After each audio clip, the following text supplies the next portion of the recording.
ఓడ్ర రాజులు ఒడ్డెరలు ఉన్నారండి. వాళ్ళు ఒడ్డెరలు రాళ్లు కొట్టుకుంటూ ఉంటారు ఎక్కువగా. మనకి ఆ కులం మనకని వేరే వేరే వృత్తులు కూడా చేస్తున్నారు, ఎక్కువ రాళ్లు కొడుతున్నారు.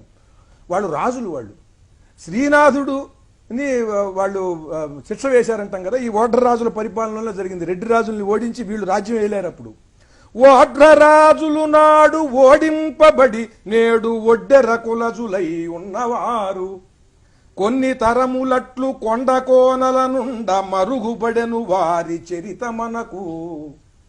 4-5 తరాలు రాజులు ఓడిపోయి శత్రు రాజులు మన్ని పట్టుకుంటారు అని భయపడి అడవుల్లో కొండల్లో ఉన్నారనుకోండి, వాళ్ళకి 2-3 తరాల తర్వాత వాళ్ళకి ఏం తెలుస్తుంది?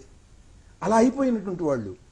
చదువు సంధ్యలు లేక సంచార జాతి అయి మిగుల కష్టాలలో మిగిలినారు.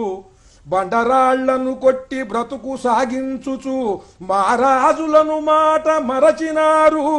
కండలు తిరుగు గండర గండలిట్లు రాజ్యములు పోయి తమ చరిత్రయు తెలియక రాళ్లు కొట్టుట చూచి కన్నీళ్లు గార్చు గులకరాళ్లైన బహుజన దళితులారా.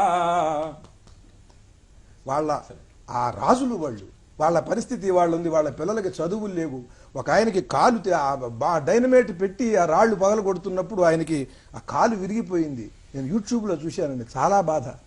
ఆ రాళ్లు కొడుతున్నప్పుడు పెంకులన్నీ లేచిపోయి అవన్నీ ముఖానికి పడి వాళ్ళకి చాలా గాయాలు అవుతూ ఉంటాయి. అటువంటి స్థితిలో వాళ్ళు ఉన్నారు.